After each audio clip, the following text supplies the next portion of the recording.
जो कृष्ण जी है ना, हम उनके बारे में, वो हमारे समाज के राजा थे। उनको इस ब्राह्मणी व्यवस्था ने वो भगवान बना के और अपना रोजगार चलाने का काम किया है, और इससे ज्यादा कुछ नहीं। ये ब्राह्मणी व्यवस्था है, वो हम लोगों को किसी तरीके से उलझा के और हम लोगों पर राज करना चाह रहे हैं। रही बात अखिलेश यादव जी की, तो उन्होंने तभी जाना कि हम शूद्र हैं, हम पिछड़ा हैं। हालांकि पिछड़ा से हमको, पिछड़ा शब्द ये है ना, इससे हमको गाली लगता है। संवैधानिक भाषा में हम लोगों को ओबीसी बोला गया, तो हम ओबीसी पसंद करेंगे, लेकिन पिछड़ा मैं नहीं बर्दाश्त करूँगा। और अन्य जो लोग हैं उनको ये सवाल करना चाहिए कि अगर श्री कृष्ण अगर हमारे वर्ग से हैं, तो उनके जहाँ जहाँ पे भी मंदिर बने हुए हैं, तो उन मंदिरों पे तो कम से कम जो पुजारी नियुक्त किया जाए, कम से कम यादव वर्ग का ही किया जाए। मैं इसका समर्थन नहीं करता हूँ, क्योंकि बाबा साहब ने एक बात कही थी कि जो बहुजन समाज के लोग हैं उनको मंदिर की तरफ नहीं, उनको स्कूल की तरफ जाना चाहिए। मैं उसको भी कोट करूँगा। मैं पहली पीढ़ी का हूँ जो जिसने विश्वविद्यालय का, मतलब मैं जो दहलीज पे पैर रखा, मैं पहला व्यक्ति हूँ अपने परिवार से। मैं चरवाहा जाति का हूँ। मेरा काम खेती किसानी और भैंस चराना है, और इसके बाद अपनी मेहनत मजदूरी करके अपना पेट पालता हूँ। नमस्कार, आपके साथ में विनय हूँ और आप देख रहे हैं VR1 न्यूज़। अभी हमारे साथ में एक बहुत ही खास मेहमान है, जिनसे हम सामाजिक विश्लेषण करेंगे, सामाजिक चिंतन करेंगे और समझने का प्रयास करेंगे भारत की जो एक व्यवस्था है, जिसमें किसी को ऊंचा, किसी को नीचा, किसी को पूजा करने योग्य और किसी को भेदभाव करने के लिए बनाया गया है। हमारे साथ में सर अपना परिचय भी दीजिए। मेरा नाम है नीरज भाई अहीर, मैं राष्ट्रीय पिछड़ा वर्ग मोर्चा कानपुर मंडल से महासचिव हूँ। तो जैसे आप इस चीज़ को भली भांति एक चीज़ समझ रहे हैं कि लगातार बहुत लंबे समय से एक जो वर्ग है जिसको पिछड़ा वर्ग बोलते हैं, उस वर्ग में जो एक समाज है जिसको आप यादव वर्ग बोलते हो, और उसी वर्ग से जो कृष्ण थे, कहा जाता है कि वो उसी वर्ग से आए थे। इससे सहमत हैं आप? देखिए सर, मैं ये अभी थोड़ा केवल पॉइंट पे ही हम बात करेंगे। जो कृष्ण जी है ना, हम उनके बारे में, वो हमारे समाज के राजा थे। उनको इस ब्राह्मणी व्यवस्था ने वो भगवान बना के और अपना रोजगार चलाने का काम किया है, और इससे ज्यादा कुछ नहीं। अच्छा, जैसे एक चीज आप हमेशा देखते हो कि अगर कृष्ण भगवान है, पूजा करने योग्य है, ठीक है, लेकिन उसी वर्ग से जो अखिलेश जी आते हैं, जो अन्य वर्ग आते हैं, आखिर अखिलेश जी के साथ में इतना भेदभाव क्यों? अखिलेश जी का शुद्धिकरण, उनके घर का शुद्धिकरण, और जो कृष्ण है उनकी पूजा, इसको दोहरे, इसको आप कैसे देखते हैं? देखिए, ये ब्राह्मणी व्यवस्था है, वो हम लोगों को किसी तरीके से उलझा के और हम लोगों पर राज करना चाह रहे हैं। रही बात अखिलेश यादव जी की, तो उन्होंने तभी जाना कि हम शूद्र हैं, हम पिछड़ा हैं।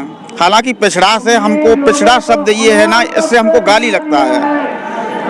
संवैधानिक भाषा में हम लोगों को ओबीसी बोला गया, तो हम ओबीसी पसंद करेंगे, लेकिन पिछड़ा मैं नहीं बर्दाश्त करूंगा। लेकिन जो और लोग हैं वो इस पे क्यों चर्चा करना नहीं चाहते हैं?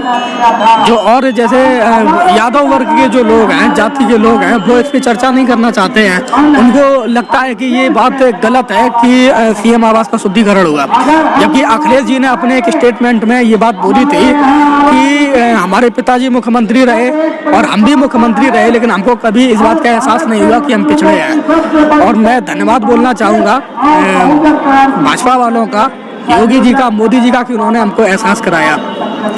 लेकिन आपको क्या लगता है कि उनकी ऐसी क्या मजबूरी है अखिलेश जी की, वो इस बात पे अपनी प्रतिक्रिया खुल के नहीं देते?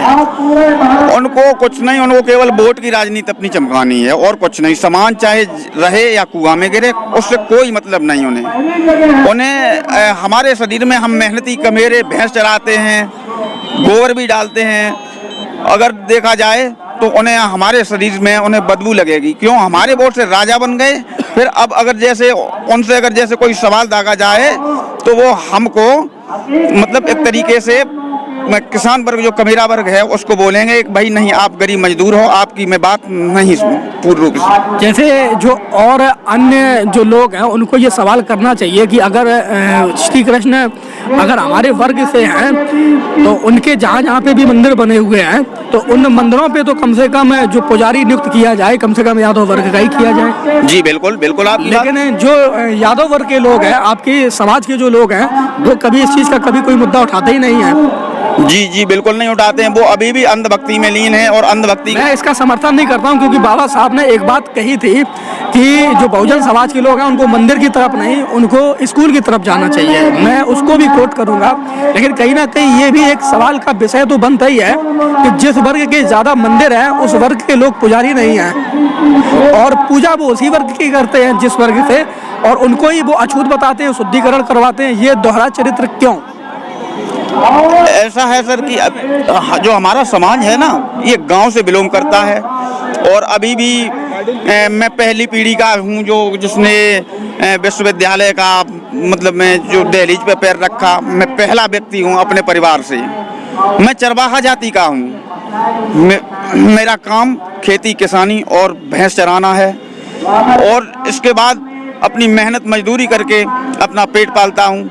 लेकिन इन हरामजादों ने, अपर कास्ट वालों ने हमारे समाज को, ओबीसी समाज को ऐसे विखंडित कर दिया कि हमारी कोई बात सुनने को ही हमें बड़े बड़े कस्बों में नहीं रहने दिया।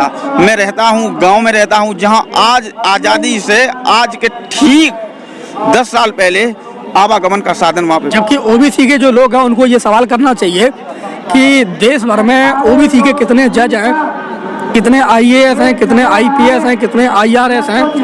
इस पे चर्चा ना करके क्या केवल भक्ति के नाम से उद्धार हो जाएगा? जबकि मैं एक मिनट के लिए मान भी लेता हूँ, चलो ठीक है, वो उनके समाज से थे, भगवान थे, तो क्या उनके मंदिरों पे उनके लोगों का आधिपत्य नहीं होना चाहिए या उनको पुजारी नहीं होना चाहिए? जी बिल्कुल होना चाहिए। अगर जैसे हमारे समाज के हैं तो हमारे पुरखे पे, मेरे ही जो पुरखे की संपत्ति है उस पर नेक्स्ट पीढ़ी का अधिकार होता है। लेकिन ऐसा नहीं है। मंदिरों पे पूरा अपर कास्ट का कब्जा, ऊपर पढ़ाई लिखाई सब पर उनका कब्जा। आपके जो लोग हैं, क्या कारण है कि इस मुद्दे को नहीं उठाते हैं? जी हमारे लोग अभी सर पूर्ण रूप से राजनीतिक स्तर से तो जागृत हो गए, लेकिन अभी सामाजिक और शैक्षणिक स्तर से हमारा समाज बहुत पीछे है। इसलिए वो ये भाई भी कुछ बताना चाह रहे हैं, बताएं। नमस्कार भाई साहब, पहले तो आपको नमस्कार। उसके बाद मैं डिस्ट्रिक्ट बागपत, गांव बुढ़सनी और मातारा नगर का रहने वाला हूं। देखो ये नेता जो लोग हैं ये इलेक्शनों के टाइम पे ही मतलब ये जाति धर्म बांटते हैं। उससे पहले इनके अंदर मोहब्बत क्यों नहीं आती?